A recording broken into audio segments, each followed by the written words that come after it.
ಶ್ರೀ ಸ್ವಾಮಿ ಸಮರ್ಥ friends. ಇವತ್ತು ನಾ ಮತ್ತು ನಮ್ಮ ಮಿಸೆಸ್ ಚಿಕ್ಕೋಡಿ ತಾಲೂಕಾ ಅಪ್ಪಾಚಿವಾಡಿಯಲ್ಲಿರುವ ಶ್ರೀ ಹಲಸಿದ್ದನಾಥ ದೇವಸ್ಥಾನಕ್ಕೆ ಹೋಗಿದ್ದು ರೀ.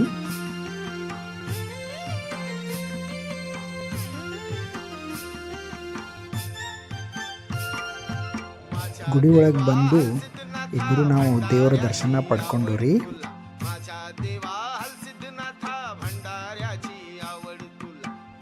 ಇದೇ ನೋಡ್ರಿ ನಮ್ಮ ಹಲಸಿದ್ದನಾಥ ಮಹಾರಾಜವರ ಸಮಾಧಿ ತಗೊಂಡ ಸ್ಥಳ ರೀ. ಇವರಿಲ್ಲಿ ಸಮಾಧಿ ತಗೊಂಡು ನಮ್ಮ ಅಪ್ಪಾಚಿವಾಡಿ ಊರನ್ನು ಪವಿತ್ರವಾಗಿ ಮಾಡಿದಾರ್ರಿ. ಗುಡಿ ಒಳಗೆ ಹೋದ ಕೂಡಲೇ ಗುಡಿ ಒಳಗಿನ ವ್ಯೂ ಹಿಂಗಿತ್ರಿ. ಎಕಡೆ ನೋಡ್ತೀರಿ ಎಕಡೆ ನುಸ್ತಾ ಹಚ್ಚ ಹಸಿರ ಗಿಡಗಳು ಕಾಣತಿದ್ದು ರೀ. ಒಳಗೆ ಹೋದ ಕೂಡಲೇ ಬಹಳ ಶಾಂತವಾದ ವಾತಾವರಣ ಇತ್ತು ಮತ್ತು ನೋಡಕ್ಕೂ ಬಹಳ ಮಸ್ತ್ ಕಾಣತಿತ್ತು. ಇವು ಏನಂತ ಯಾರಿಗೂ ಗೊತ್ತಿದ್ರೆ ಕಮೆಂಟ್ದಾಗ ತಿಳಿಸ್ರಿ. ದೇವರಿಗೆ ದಂಡವತ್ ಹಾಕವ್ರಿ. ಇಲ್ಲಿ ಸ್ನಾನ ಮಾಡಿ ದಂಡವತ್ ಹಾಕ್ತಾರ್ರಿ.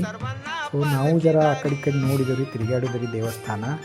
ಮತ್ತೊಂದು ವಿಷಯ ಹೇಳಬೇಕಂದ್ರೆ ಆದ್ಮಾಪುರ ಬಾಳುಮಾಮ ಅವರು ಹಲಸಿದ್ದನಾಥ ಅವರಿಗೆ ಗುರು ಅಂತ ಒಪ್ಕೊಂಡಿದ್ದಾರ್ರಿ. ಅವರನ್ನು ಅನುಸರಿಸುತ್ತಿದ್ದಾರ್ರಿ.